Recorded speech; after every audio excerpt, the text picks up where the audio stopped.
A continuación, Noticiero Telesucesos. Clasificación A. Apto para todo público.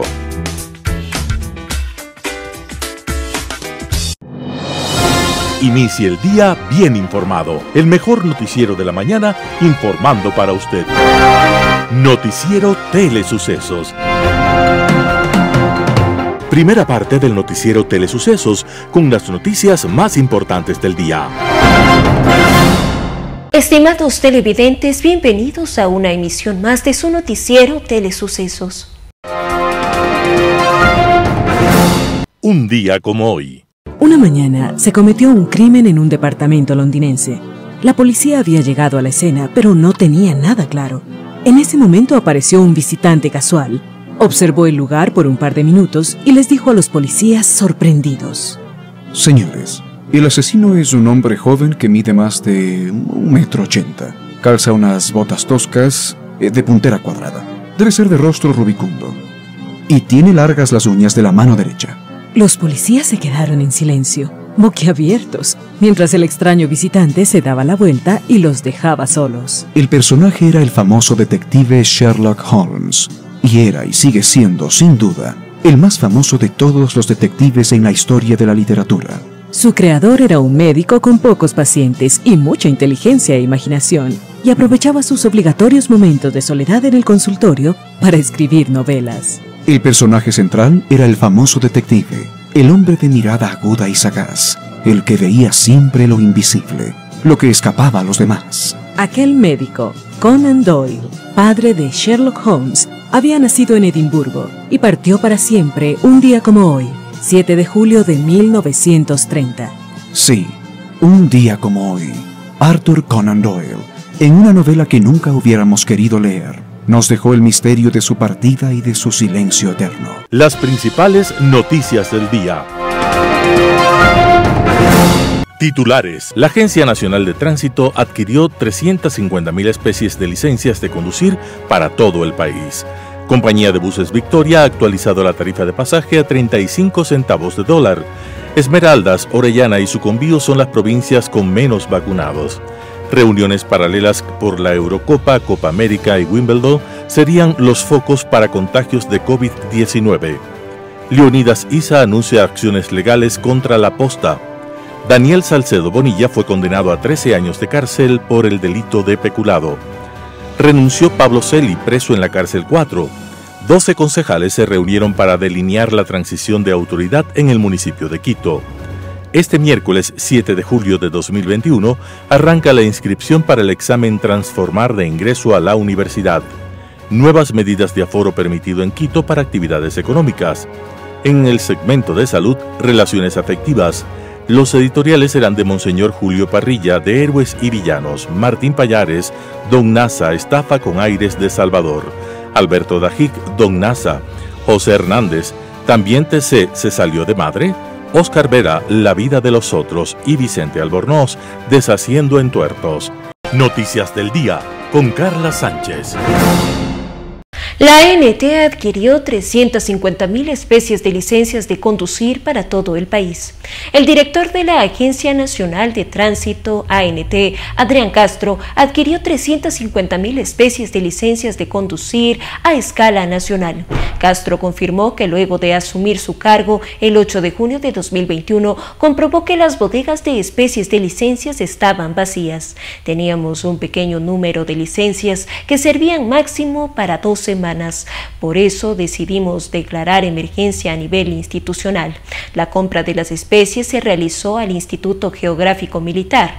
Ese contrato tuvo un valor de $154.000. Según Castro, la semana pasada se distribuyeron 8.000 especies y este pasado 5 de julio de 2021 se repartirán otras 22.000 en todas las agencias de atención al usuario del país.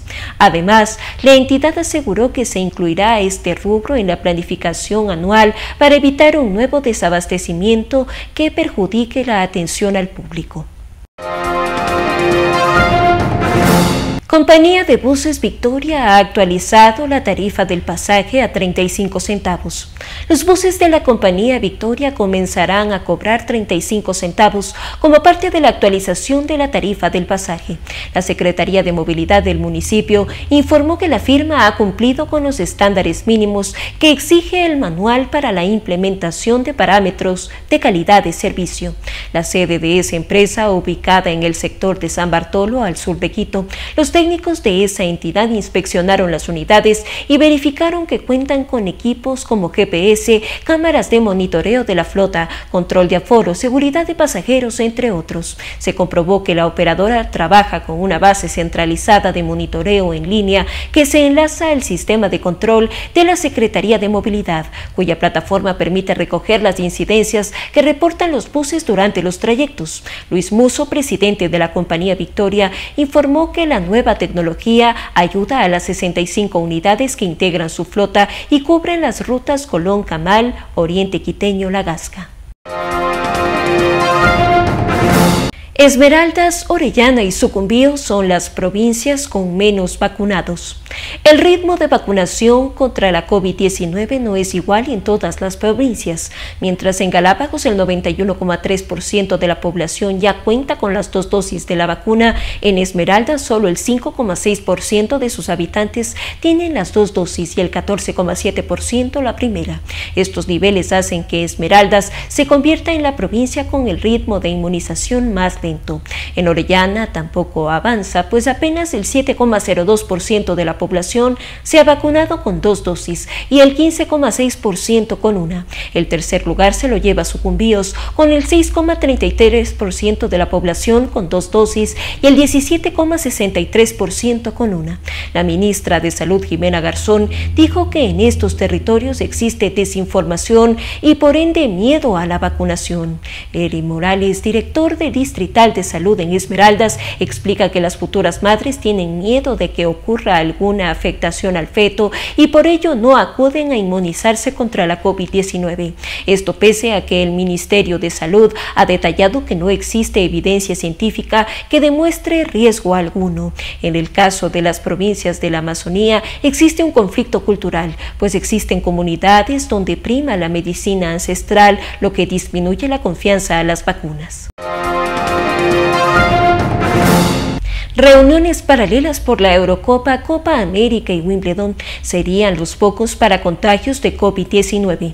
La Organización Mundial de la Salud, OMS, advirtió de un aumento de casos ligados a grandes eventos deportivos que se están celebrando en el mundo como la Eurocopa, la Copa América o Wimbledon, aunque resultó que la transmisión sucede sobre todo en las reuniones paralelas que se están organizando.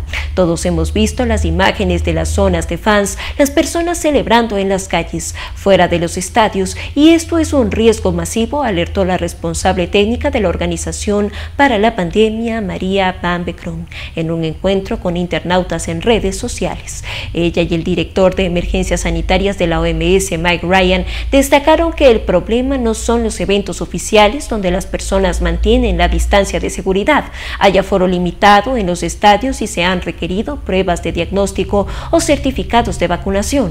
El problema que hemos visto en las últimas semanas en muchas partes del mundo no está directamente asociado con el evento, sino con lo que pasa después del evento, insistió Ryan. Leonidas Issa anuncia acciones legales contra la posta. El nuevo presidente de la Confederación de Nacionalidades Indígenas del Ecuador, CONAIE, Leonidas Issa, anunció que tomará acciones legales luego de que en el estreno del programa La Posta XXX, emitido la noche del domingo 4 de julio de 2021 en TC Televisión, se transmitiera un segmento que generó polémica. Nosotros vamos a tener que recurrir ya finalmente a un proceso legal. No puede ser que se llame como medios de comunicación y se instale el odio, manifestó Issa. Isa. Isa dio esas declaraciones luego de que en el estreno de La Postra XXX se proyectara un segmento en el que se hizo una descripción de Isa con un acróstico, mientras se completaba la frase con cada letra en el tablero con una fotografía de Isa que se iba colocando dardos cerca de su rostro. El caso generó varias reacciones en redes sociales, llegando a ser tendencia en Twitter. Luis Vivanco, uno de los fundadores de La Posta, se pronunció este lunes al respecto. Reconoció que se les fue la mano, ofreció disculpas y negó que el gobierno haya tenido alguna responsabilidad en el segmento. Se nos fue la mano, sí. Haremos correctivos, obvio. Ofrecemos disculpas, aquí las tienen. Odio y racismo, jamás. Responsabilidad del gobierno, ninguna. Gracias por las críticas, incluso de los amigos, publicó en Twitter. Daniel Salcedo Bonilla fue condenado a 13 años de cárcel por el delito de peculado. Daniel Salcedo y otras 7 personas fueron condenadas por el delito de peculado. Según las investigaciones, este ilícito se habría cometido en la adquisición de fundas para cadáveres y otros insumos médicos en el Hospital de los Ceibos del Instituto Ecuatoriano de Seguridad Social IES en Guayaquil. Quienes deben pagar los 13 años de cárcel son Daniel Salcedo, una exgerente general del Hospital del Norte de Guayaquil Los Ceibos, la responsable de compras públicas de esa casa de salud, la ex subdirectora administrativa financiera. También está una representante de la empresa Silverti y otros 2. Para uno más se dictó cárcel de 6 años y 6 meses por ser cómplice del delito. A través de las pruebas, los jueces evidenciaron inobservancias a la normativa de contratación pública, como falta de un adecuado estudio de mercado y un injustificado incremento en los rubros de los insumos, como las fundas para cadáveres adquiridas por $148,50, aprovechándose de la declaratoria de estado de excepción por la pandemia de COVID-19. Además, se demostró que en el proceso se falsificaron firmas para validar la compra con la empresa adjudicatoria y concluyeron proformas falsas para beneficiar a Silverti S.A. Renunció Pablo Celi, preso en la cárcel 4. El contralor Pablo Celi envió una carta de renuncia al Consejo de Participación Ciudadana y Control Social. Celi, junto con 12 personas más, está procesado en el caso Las Torres. Es señalado como uno de los cabecillas de un supuesto esquema de corrupción en la Contraloría, en la Secretaría de la Presidencia y en Petroecuador, por lo que mantiene prisión preventiva en la cárcel 4 de Quito desde el pasado 14 de abril.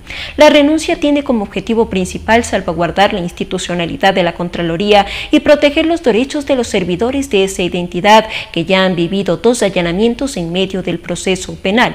Con la renuncia, el cargo del contralor queda en manos de Carlos Riofrío González. Riofrío fue nombrado como subcontralor por el propio Celi desde la cárcel 4 y según la normativa asumirá como subrogante.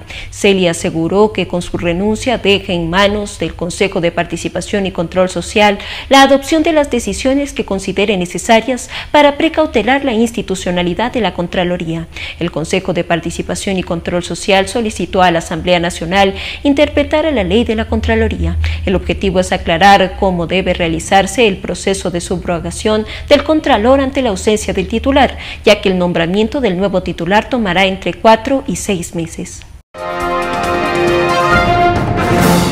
12 concejales se reunieron para delinear la transición de autoridad en el municipio de Quito.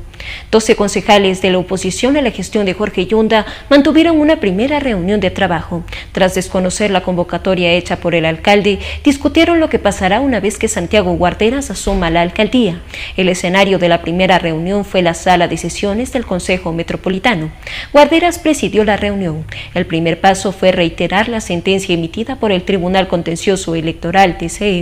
La edil Luz María Coloma leyó esa decisión en la que se estableció que el Consejo Metropolitano cumplió con las formalidades establecidas en el Código Orgánico de Ordenamiento Territorial COTAD. En la sesión estuvieron presentes Guarderas, Coloma, Omar Ceballos, Fernando Morales, Juan Manuel Carrión, René Bedón, Bernardo Abad, Eduardo del Pozo, Hugo Dávila, el alterno de la concejala Andrea Hidalgo, Paulina Isurieta, Mónica Sandoval y Brit Vaca. Estas 2 últimas pertenecientes al bloque de Compromiso Social. Las ediles presentaron su apoyo al vicealcalde de Quito. Coincidieron que el metro es un tema urgente. Del Pozo señaló que no será admisible que durante la actual administración no se ponga a funcionar ese sistema de transporte. Colombo, por su parte, señaló que hay ordenanzas pendientes como el plan de uso de suelo, una normativa relacionada con el canon de arriendos y arrendatarios. Para ejecutar la pendiente se dijo que se requiere de liderazgo y fue lo que le pidió a Guarderas. Este miércoles 7 de julio del 2021 arranca inscripción para examen Transformar de ingreso a la universidad. A partir del mediodía del miércoles 7 de julio del 2021 hasta las 23:30 del domingo 11 se desarrollará la etapa de inscripción en la que los aspirantes a la educación superior pública deberán acceder al enlace Transformar, cenecit.gov.es y completar los datos solicitados para rendir el test Transformar en agosto de 2021. La Secretaría de Educación Superior Cenecit informó que la inscripción es para los siguientes casos. Primero, personas que se encuentran cursando tercero de bachillerato en el régimen Sierra y Amazonía, bachilleres graduados de años anteriores que deseen acceder a una institución de educación superior pública, personas que solicitaron el retorno al acceso a la educación superior y seleccionaron la opción rendir el test Transformar. La inscripción será condicionada a la resolución de la misma. La inscripción se realizará en línea y para hacerlo el aspirante deberá crear una cuenta en la plataforma transformar.cenecit.gov.es. Luego es necesario registrar los datos personales, llenar la ficha de inscripción, descargar, completar y cargar la encuesta de factores asociados y finalmente guardar el comprobante que respalda el trámite realizado. Si el aspirante ya tiene una cuenta de algún proceso anterior, dijo la Secretaría, podría acceder al mismo enlace con su usuario y contraseña, ingresar a la opción proceso, luego registro y seguir los pasos indicados. Nuevas medidas de aforo permitido en Quito para actividades económicas. El municipio de Quito emitió una nueva resolución respecto al aforo de las actividades económicas en la ciudad y este entrará en vigencia a partir de este miércoles 7 de julio. Las actividades económicas y los porcentajes máximos de aforo. Centros comerciales incluyen patios y comidas 65%, supermercados 50%, agencias bancarias y cooperativas 50%, restaurantes 70%, cine 50%, teatros 50%, gimnasios y centros de entretenimiento, con excepción de gimnasios y centros de entrenamiento destinados a la práctica de deportes y o actividades de contacto como artes marciales, lucha, box y similares, 50%.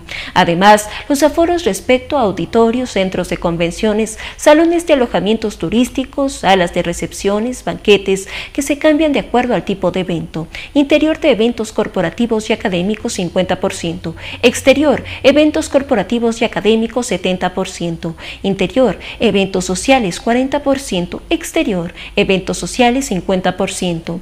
Estos lugares podrán albergar a más de un evento en simultáneo, siempre y cuando cuenten con la infraestructura, muros y otras barreras físicas que permitan separar las instalaciones requeridas para cada evento.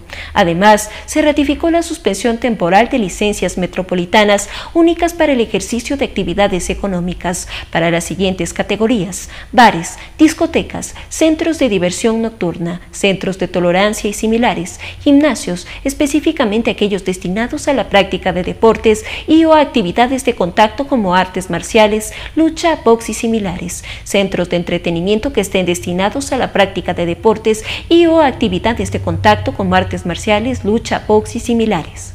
Segunda parte del noticiero Telesucesos, opinión de importantes personajes de la actualidad nacional en política, economía, salud y educación.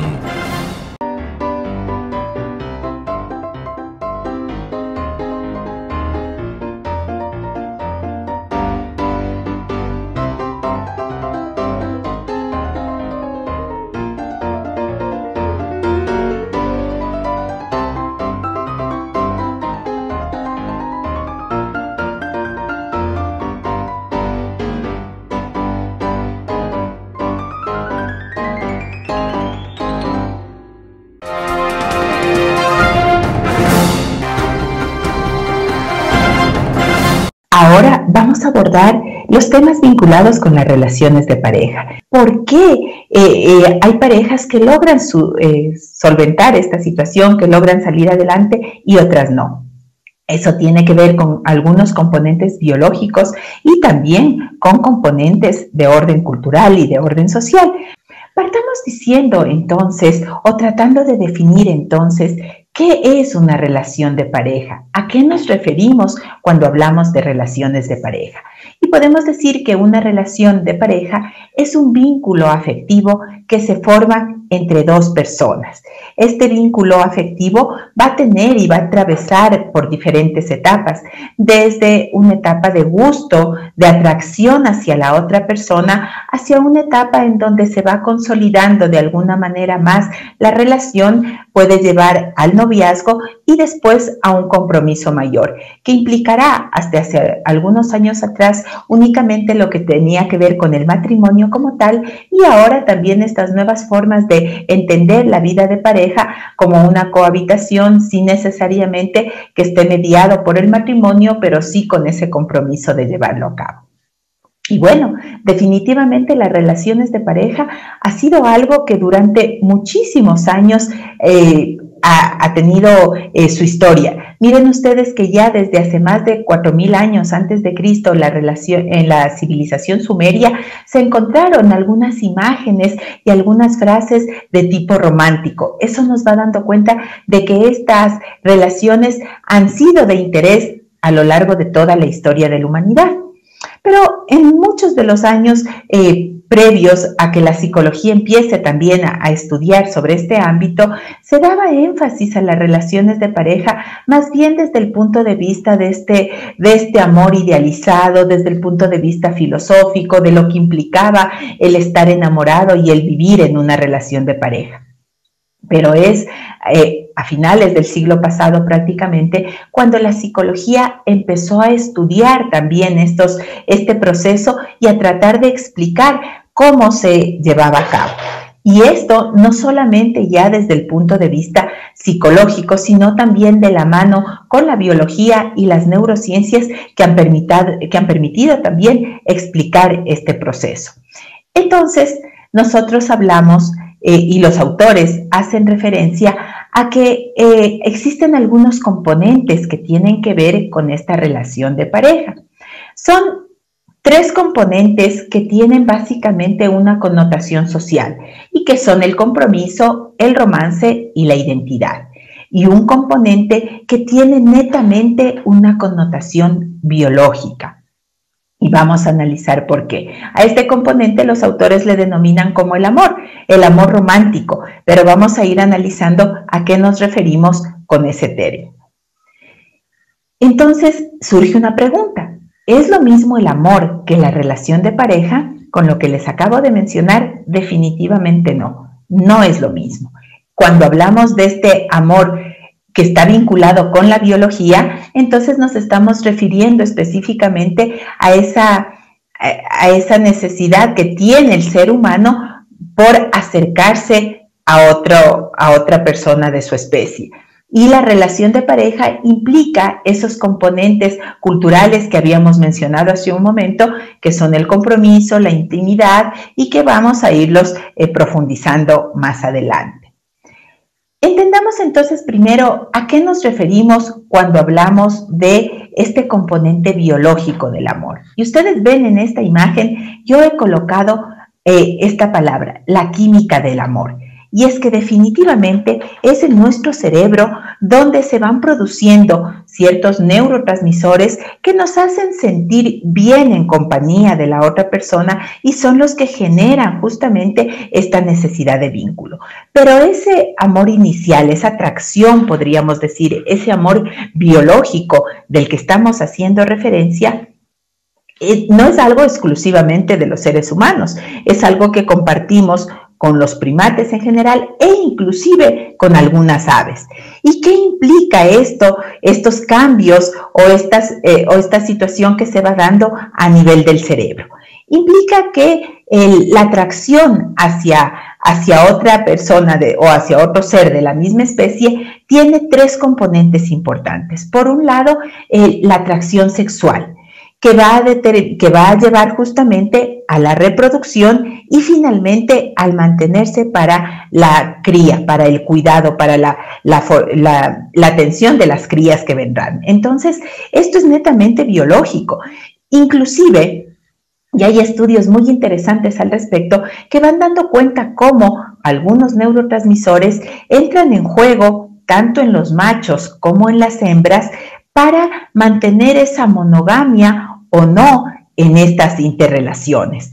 Y eso es interesante porque entonces podemos entender que biológicamente se van produciendo este tipo de sustancias que nos hacen sentir bien, que nos hacen sentirnos más apegados hacia esta pareja, porque va a tener esa función justamente reproductiva básicamente.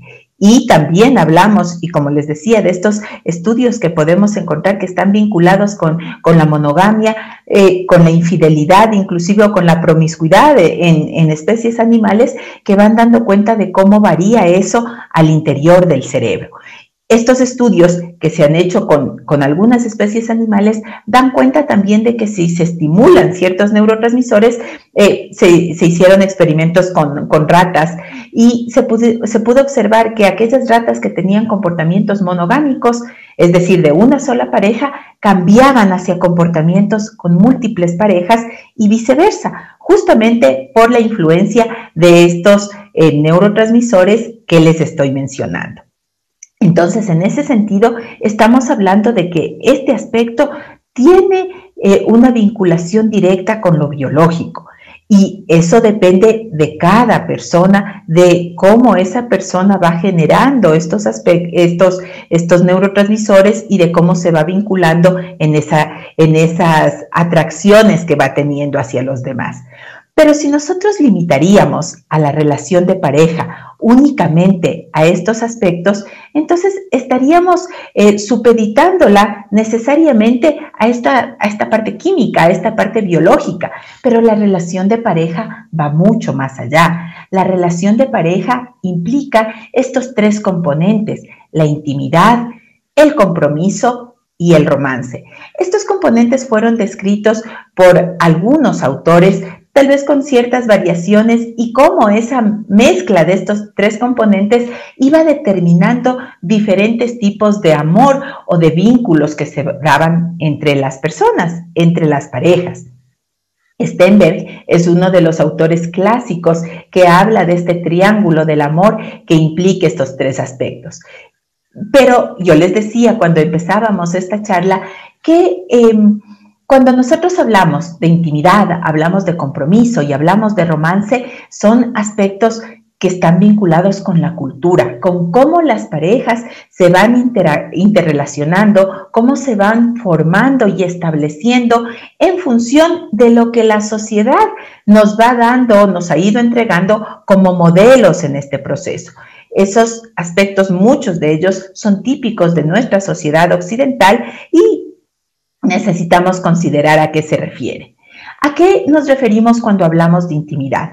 Esta palabra de intimidad aquí, en este contexto, no está vinculada con la atracción sexual y mucho menos con el contacto sexual. Eso ya vimos que esa parte tiene que ver con el aspecto biológico. Aquí la intimidad hace más bien a la referencia a esa unión, a esa complicidad que va a sentir la pareja el uno con el otro, a esa relación de afecto, de cuidado, de confianza total que la pareja va sintiendo.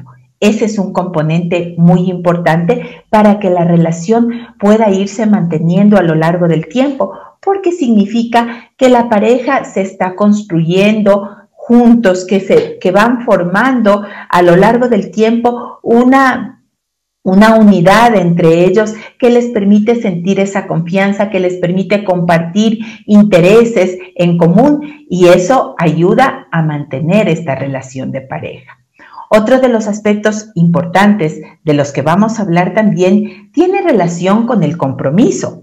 Y cuando nosotros hablamos de compromiso, nos hace referencia a cómo la pareja asume esa posición frente al otro, esa posición de mantenerse unida con la otra persona, más allá de lo que la sociedad nos pueda decir, es decir, más allá del matrimonio como tal, como institución legal o religiosa, sino el compromiso que cada uno de los miembros de la pareja asume en relación al otro. Ese compromiso que tiene que ver con el cuidado, que tiene que ver con la atención, que tiene que ver con el crecimiento mutuo de una relación en la cual ambos se han involucrado, y el cómo ir manteniendo ese compromiso a lo largo del tiempo. Y finalmente, el romance. Y el romance tiene que ver también, es cultural y tiene que ver con esas manifestaciones de afecto que se van presentando en las diferentes etapas de la relación de esta pareja. Al inicio, posiblemente, estas manifestaciones románticas son mucho más visibles, mucho más evidentes que a medida que van pasando los años, que posiblemente van disminuyendo. Pero estos tres componentes, que son, habíamos dicho, más bien de orden social, más bien de orden cultural, son los que hacen o los que invitan a la pareja a mantenerse comprometida en un aspecto de esta relación. Son los que le van a permitir a la pareja ir haciendo reajustes a medida que van pasando los meses, a medida que van pasando los años y van atravesando las diferentes etapas de esta vinculación que ellos van sintiendo. Muy posiblemente en la primera etapa de noviazgo en la pareja, vamos a ver una pareja en la cual las manifestaciones afectivas van a ser mucho más evidentes. Estas manifestaciones afectivas que van a tener un gran asidero en el aspecto biológico son importantísimas porque van a hacer que la pareja se vaya uniendo más, que la pareja se vaya conociendo, que la pareja vaya generando una sensación de apego hacia el otro. Aquí, indiscutiblemente, en este periodo de tiempo, el conocimiento que va a permitir eso, el querer pasar más tiempo con la otra persona, el querer conocer sus gustos, sus intereses, el compartir tiempo con ella, va generando entonces esa sensación de mayor complicidad entre ambos, de saber que se están conociendo mutuamente, que comparten intereses comunes y que se va generando ese estado de compromiso, es decir, de quiero pasar con esta persona más tiempo. Cuando eso no ocurre, cuando esta llama primera del noviazgo, podríamos decir, termina solamente en lo biológico, sin que exista intimidad, sin que exista compromiso, sin que exista el romance, posiblemente se va a ir terminando. Tal vez la atracción física puede ser muy grande en un momento determinado, pero no va a haber nada más que mantenga esa relación y posiblemente si después uno de los miembros de la pareja encuentra a otra persona a quien también le resulta atractiva físicamente, va a dirigirse hacia esa nueva relación. Pero cuando la situación no es así, cuando además de ese vínculo que ya hemos dicho que tiene esta base biológica, se produce esta necesidad de estar juntos, este compromiso de mantenerse en la relación, se va a pasar a otra fase, a una fase donde posiblemente las conductas sexuales empiezan a disminuir tal vez un poco en la relación de pareja. Algunos lo confunden con monotonía, con aburrimiento, con la rutina, inclusive suelen decir algunas parejas. Pero es aquí donde la pareja tiene que ir redireccionando y reajustando los intereses que ellos van teniendo en función de el crecimiento como pareja. Entonces aquí nace ya un mayor compromiso de estar juntos, de proyectarse hacia un futuro, por ejemplo, hacia el vivir juntos tal vez, el formar una familia, el empezar a construir diferentes situaciones en conjunto que pueden implicar el decidir vivir juntos, el decidir tomar inclusive un paso más serio que implicaría el vínculo matrimonial. Es decir, en este siguiente paso del noviazgo, si bien es cierto, puede disminuir este contacto físico solamente, pero no se va a disminuir esa sensación de necesidad del otro, de estar más preocupado, más pendiente por la otra persona, de compartir muchos más aspectos y de entender que en el día a día van a aparecer altos y bajos, pueden aparecer discusiones y ahí es donde la pareja tendrá que empezar a generar los recursos para poder ir solucionando estos aspectos. y para saber si la relación puede proyectarse hacia el futuro.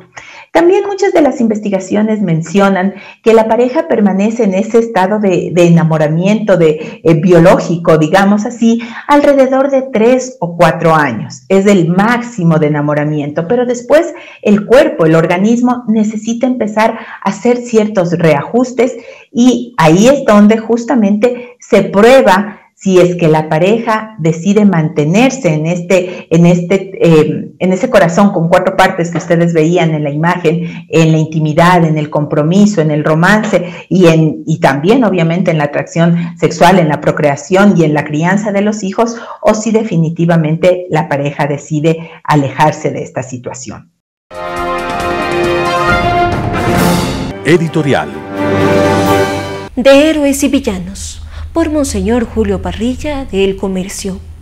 Parece que la condición humana necesita homenajear y ser homenajeada. En muchos casos es justo y necesario. Pienso en los médicos, en el personal de salud que se ha dejado la piel atendiendo a los enfermos del COVID. Duro ha sido y es verlos trabajar y al mismo tiempo ver a los bárbaros que salen ocultando su rostro en las fiestas clandestinas. Más allá de que los sanitarios cumplan con su deber, no dudo que los médicos sean auténticos héroes. De todo habrá como en botica, pero si hasta hoy hemos resistido a pesar de la baja tasa de vacunación, es gracias a su trabajo y entrega. También conviene señalar que los héroes no solo han sido ellos, sino cuantos sujetos al drama y a la improvisación han dado a favor de otros un poco o mucho de su propia vida. Héroes me parecen los comerciantes que han tenido que cerrar sus negocios, los pequeños empresarios que han dejado el pellejo para sacar adelante sus empresas, los miles de hombres y mujeres que se han quedado en el desempleo, los niños y niñas que han tenido que subir a los árboles para captar con su teléfono una miseria señal de internet y así poder hacer sus deberes, y sobre todo me parecen héroes los viudos y viudas, los huérfanos y huérfanas de tanto muerto incapaz de encontrar una cama o un respirador. Enfermeros, médicos y familiares han sido al mismo tiempo héroes y mártires. No sé por qué, pero siempre que hablamos de héroes surge en mi imaginación o simplemente en mi memoria la figura del villano, del malo de esta estrategia nacional. Villanos hubo en el gobierno que no pudieron, supieron o quisieron prever una variante asesina del SARS-CoV que nos arrestó de forma inmiserable. Villanos incapaces de elaborar un plan de vacunación. Villanos que se aprovecharon de su particular estatus de poderosos para colarse. Villanos que aceptaron y especularon con medicinas, ataúdes y bolsas para cadáveres. Villanos que se saquearon y prostituyeron hospitales y casas de salud. Villanos que sacaron de la boca de los pobres el pan y la esperanza. Si los héroes son la cara y los villanos corruptos son la cruz de nuestra realidad nacional. Por eso no está de más que recordemos estas cosas a la sociedad civil y al gobierno. Las promesas, también las electorales, se hacen para ser cumplidas. En estos momentos, vacunar a los ecuatorianos en un plazo prometido es un criterio de verificación, de aprobación o de rechazo para el gobierno de la República. Entre héroes y villanos, gestos maravillosos y vergonzantes, la pandemia no será el fin del mundo. El pasado siglo XX fue pródigo de retrocesos que llenaron de luto millones de hogares, pero si algo ha caracterizado la especie humana y en particular al pueblo ecuatoriano, es la capacidad para sobreponerse a sus propios males. Todavía tenemos trabajo por delante. Gracias, muchas gracias a todos los héroes. Por Monseñor Julio Parrilla, de El Comercio. Don Nasa, estafa con aires de Salvador. Martín Payares, 4 pelagatos.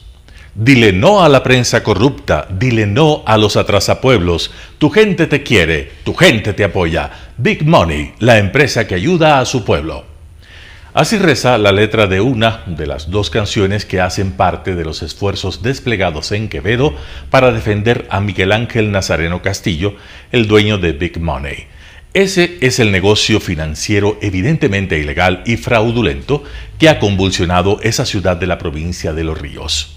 El lunes, en la madrugada, un operativo de la Fiscalía allanó la casa de Nazareno para investigar una posible estructura financiera piramidal o de lavado de dinero que comenzó hace 2 meses cuando la empresa Big Money empezó a recibir depósitos de dinero en billetes a los que daba hasta el 90% de interés en una semana. Luego de iniciada la investigación, miles de quevedeños se volcaron a las calles para apoyar al dueño de Big Money. El contenido de la canción, que viene en tono de rap, no es algo aislado.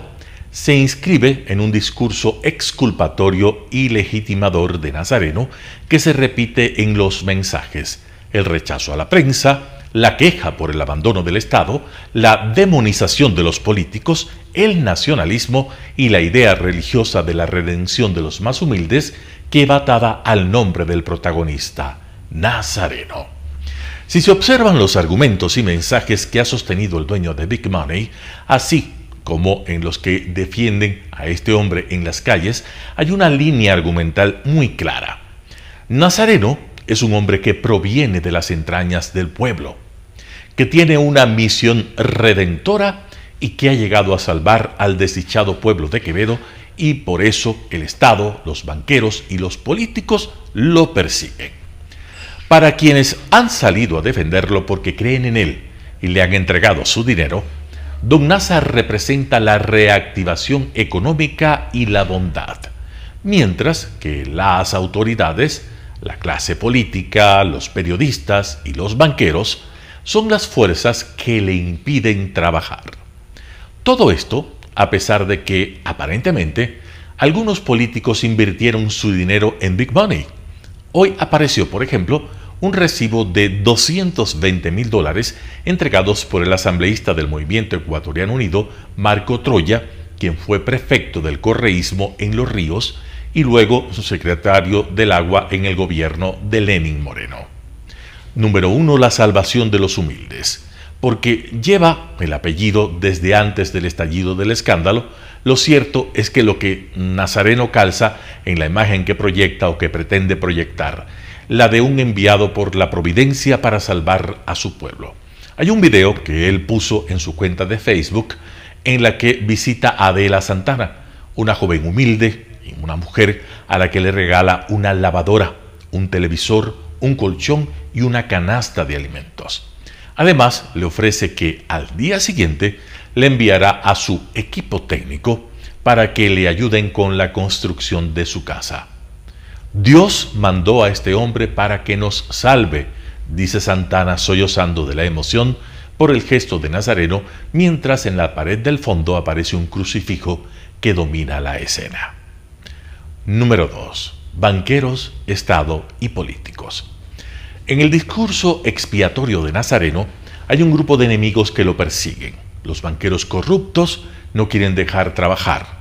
Ningún político o presidente ha hecho lo que este hombre humilde, honesto, trabajador y de gran corazón ha logrado. Lo dice en su cuenta de Facebook.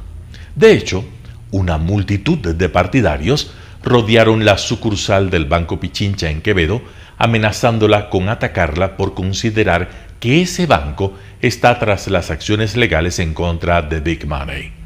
En un video que circula en WhatsApp aparece un hombre que justifica el negocio de Nazareno porque, según él, los políticos no hacen nada por los pobres y además jamás son sancionados a pesar de los actos de corrupción.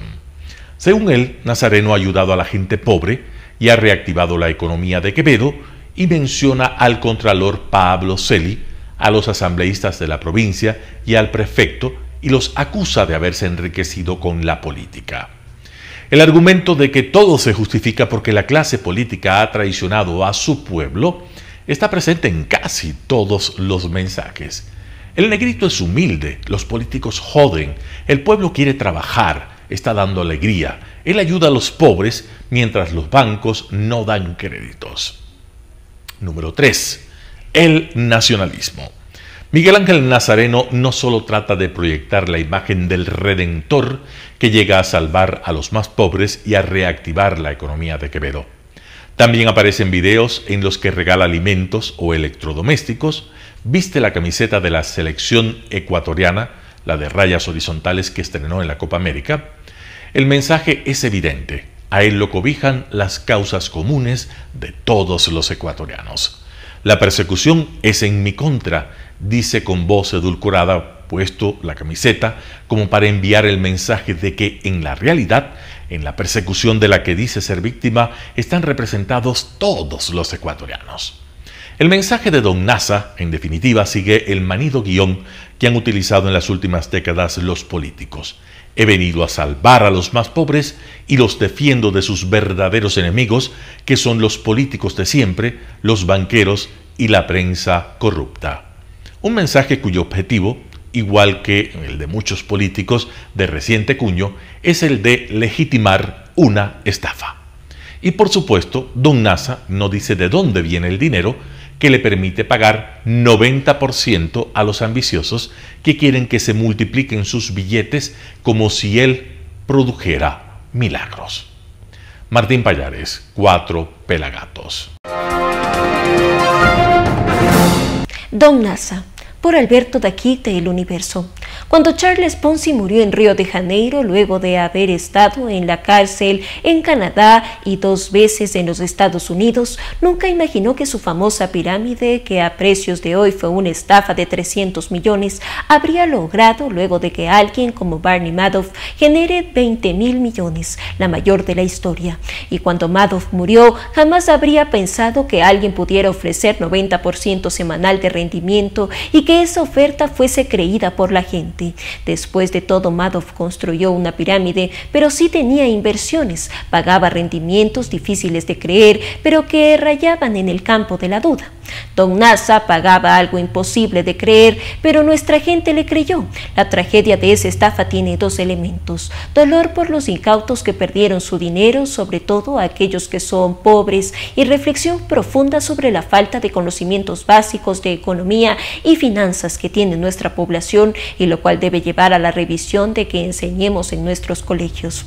En esta falta de formación, la que hace que recién elegido presidente de la CONAIE amenace con movilizaciones si no se suspende la elevación de los combustibles, diciendo que el mismísimo momento en que las cifras muestran deflación, esto es caída de precios, que todos saben que cambio sube la gasolina, todo sube. Esa es la falta de formación, la que hace que la gente crea que las cosas pueden ser gratis, que el Estado produce dinero como los árboles de manzanas producen manzanas. Esa falta de formación es la que hace que la gente crea que aportando mañosamente a la seguridad social durante 5 años, un valor mucho más alto que el promedio de lo que se ha aportado en su vida para así obtener una casi dolorosa jubilación que no se merece, este acto no vaya a generar la quiebra de esa institución.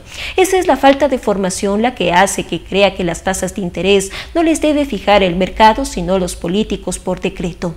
Esa es la falta de formación la que ataca a la gran minería, que es aquella que sí puede controlar y sancionar, y defiende a la pequeña e informal, que es la que no se puede sancionar y realmente destruye el medio ambiente. Es esa falta de información la que hace que finalmente el populismo pueda engañar con la misma habilidad de Don Nasa a quienes invierten lo más importante en el país, el voto para decidir un futuro. El Ecuador enfrenta retos formidables: la crisis de la seguridad social, la reforma financiera, la nueva legislación laboral, el replanteo del modelo del Estado, la apertura a las asociaciones público-privadas para atraer el capital extranjero que tanto necesitamos, el fortalecimiento de la minería, la reforma fiscal, etc. El pueblo tiene 2 opciones: o creerles a quienes en política son tan hábiles como Don Nasa para embaucar a la gente, o tomar el camino de la realidad, enfrentarla y tratar de que el país comience por el camino de un verdadero desarrollo. El voto en esta ocasión fue bien invertido. Ojalá que ante los cambios que tienen que venir, el pueblo no actúe creyéndoles a los Don Nasas políticos. Por Alberto Daquic de El Universo. ¿También TC se salió de madre? José Hernández, 4 Pelagatos. Es un escándalo. Al parecer lo es. Se ha hablado de esto en redes y hasta el presidente las opinó. ¿Se pasaron Vivanco y Boscán? Hasta ellos dicen que sí. ¿Es una manifestación de odio? No, pero así luce a muchos. ¿Debe terminar esto en alguna corte? Eso quiere Leonidas Issa, quien fue blanco del programa presentado en TC Televisión. Es su derecho. Pero quizá ahí también quepa una reflexión. En claro, hay que analizar este caso por partes. Número 1. TC es un canal del Estado. Vivanco y Boscan tienen un estilo disruptivo o chabacano, cada cual su adjetivo, te guste o no, puede acomodarse este estilo a los cánones de la prensa privada, donde pueden tener audiencias y patrocinadores.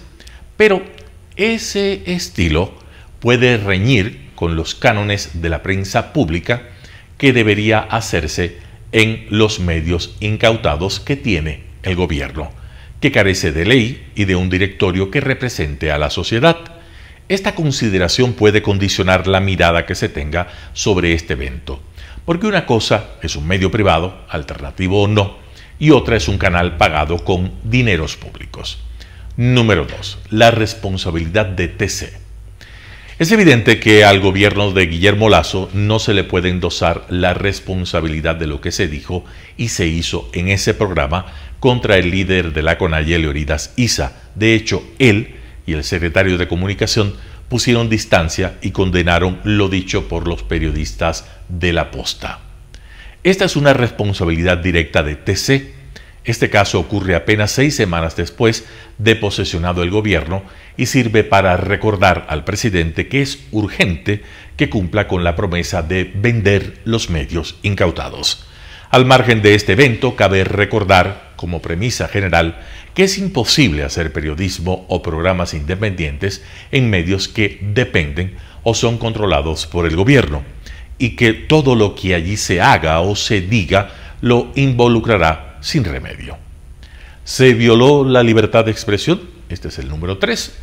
Hoy se han deleitado todos aquellos correístas o no que sueñan con tener una prensa controlada, domesticada. Muchos han querido probar igualmente, exhibiendo lo que ocurrió, que la autorregulación no funciona. La realidad es más simple. En periodismo se cometen errores.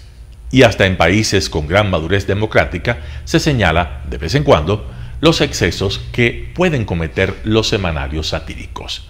Aquellos que dicen que en Europa la justicia ya hubiera procedido contra los periodistas señalados, jamás han leído Charlie Hebdo o Le Canard Enchaîné en Francia, o Il Mail Viejo Nuevo en Italia, o El Jueves de España. El error y la exageración son parte consustancial de la sociedad democrática, y cuando existen, se corrigen, se aprende y la vida continúa. Mejor eso que la perfección pregonada por los aparatos de la Inquisición impuestos por las dictaduras. Número 4. ¿Racismo a la carta? Racismo es una palabra de moda, odio también. Las puso a circular el correísmo y las mantienen vivas los fieles de la corrección política. Se evocan como una reacción inmediata por parte de aquellos que no quieren que se les critique o que buscan tras esos epítetos una clara victimización. El asunto de hoy, muy parroquialmente, ha sacudido al país y parece más sencillo. Un escrache de mal gusto contra Leonidas Issa, presidente de la CONAIE. Un escrache carente de humor, burdo, de una violencia simbólica de quinceañeros y con acrónimo repudiable, hiriente y chabacano. ¿Es racista? Puede parecerlo, pero no lo es. Fundamentalmente es un sketch primario y desgraciado, tanto que puede también parecer legítimo que Leonidas Issa se sienta agraviado. Número 5. ¿Debe terminar esto en una corte? Es el derecho más legítimo de Leonidas Issa, y su talante quizá le dé para plantear una demanda. Se puede o no compartir el estilo de Vivanco y Boscan. No obstante, ellos funcionan en un marco democrático del cual el señor Issa hace parte como un protagonista político y como tal está sujeto a la crítica, la ironía y la caricatura, el insulto incluso. Cada uno tiene su estilo y él tiene el derecho de ir ante la justicia si así lo considera. Lo que se puede lamentar es que Vivanco y Boscan, con su salida en falso, hayan dado una posibilidad más a Leonidas Issa de victimizarse. no hay como olvidar que él ha acusado de racismo y odio a aquellos que, permaneciendo en el marco conceptual, considerándolo un líder político como cualquier otro y respetándolo como persona, le han criticado por sus tesis. José Hernández, 4 Pelagatos. La vida de los otros, por Oscar Vela de El Comercio. Tomo el nombre de esta genial película del director Das Leben de Brende del 2016 sobre la extinta República Democrática Alemana para comentar lo que sucede frente al reconocimiento de derechos de los grupos LGTBI de la sociedad actual. Hace unos meses una persona joven que acababa de confesar abiertamente su homosexualidad en un círculo de amistades y familia, en una charla soltó de pronto una frase estremecedora: todos los homosexuales hemos sentido alguna vez el impulso de matarnos. Esas palabras han dado vuelta en mi cabeza desde entonces. Cada vez que veo o escucho uno de esos cavernícolas abanderados del mecanismo, hombres y también mujeres que por desgracia aún sobran en nuestra sociedad, refiriéndose con desprecio o insultos a las personas no heterosexuales, no puedo dejar de imaginarlos enfrentando la desgarradora escena del suicidio de un hijo, un hermano, un amigo o cualquier ser querido por haberse sentido rechazado, vejado o golpeado por personas intolerantes y raciales como ellos mismos. Cada vez que los escucho o los leo despotricar y oponerse de forma ciega al reconocimiento de los derechos a favor de las personas LGTBI, además de imaginármelos retorciéndose como procesos cuando se aprobó hace un par de años el matrimonio igualitario, siento una pena enorme por ellos que no solo desconocen que los derechos humanos son universales e individuales, es decir, que no pueden garantizarse o reconocerse en su totalidad a ciertas personas y solo en parte de otras a las que se discrimina por sus distintas preferencias sexuales o por cuestiones raciales, políticas o creencias religiosas. Y lo siento más aún cuando intentan explicar su rabia y su lucha férrea contra la igualdad de todos los seres humanos con posturas morales que delatan una inconmensurable soberbia o con dogmas de fe que descubren una pretendida y a la vez tristísima superioridad. Lo cierto es que hoy el mundo es mucho mejor en cuanto a reconocimiento de derechos en relación con la sexualidad de los seres humanos, salvo por ciertas sociedades arcaicas en las que aún se persigue y se condena la homosexualidad y la diversidad sexual por puro fanatismo religioso. De hecho, las nuevas generaciones, las de nuestros hijos y las que vienen detrás de ellos, ya no tienen esa concepción tribal en la que todos sabían, aprobaban o cuestionaban la vida íntima de los miembros e incluso la regulaban y sancionaban bajo sus propios parámetros morales o religiosos. En muy poco tiempo, sociedades como la nuestra habrán reconocido que todos los seres humanos tenemos exactamente los mismos derechos, con independencia de las preferencias o identidad sexual de cada uno.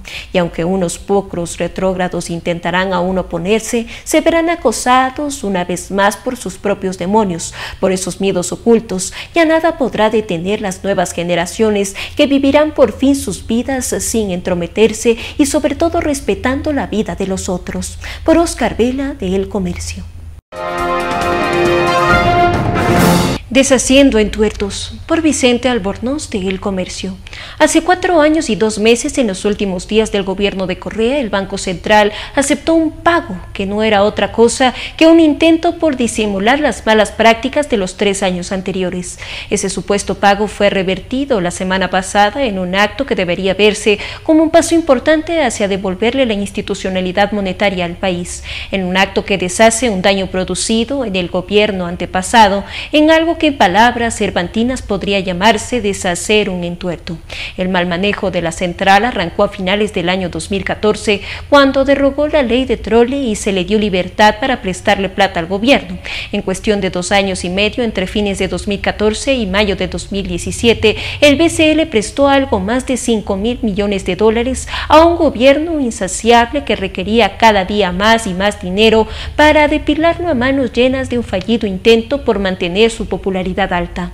Con toda seguridad, algo de ese dinero debe haber servido para pagar alguna coima de Odebrecht, para pagar parte de la deuda con Coca-Cola Sinclair, por cubrir algo de lo gastado en la refinería del Pacífico o para cubrir algún otro gasto todavía más inútil y más manchado de corrupción. El problema es que cada dólar que el BCL entregaba al Ministerio de Finanzas, el respaldo de la dolarización se debilitaba y de la práctica el hueco de la central creció ese periodo de los 5.000 ya señalados.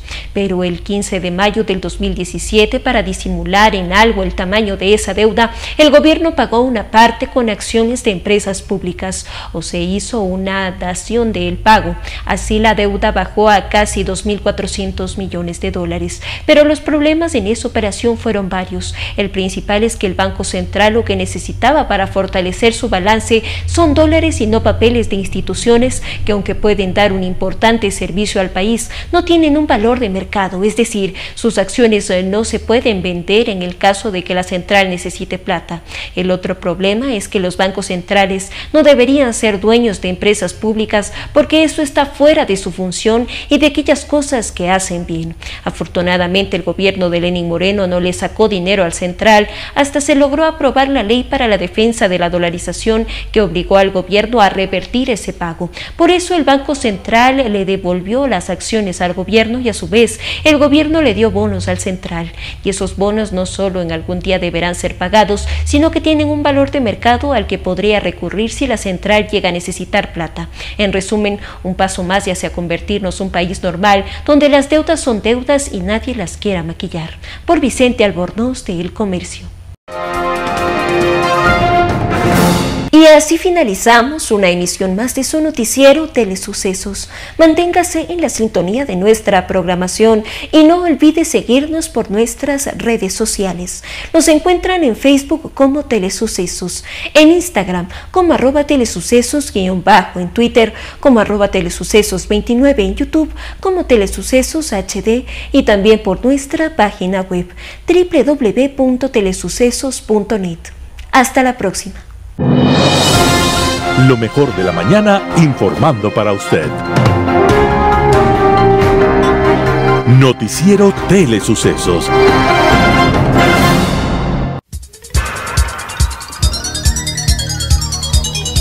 Las opiniones vertidas en este espacio por la producción y dirección del programa son de exclusiva responsabilidad de sus autores y de quienes intervienen en ellos.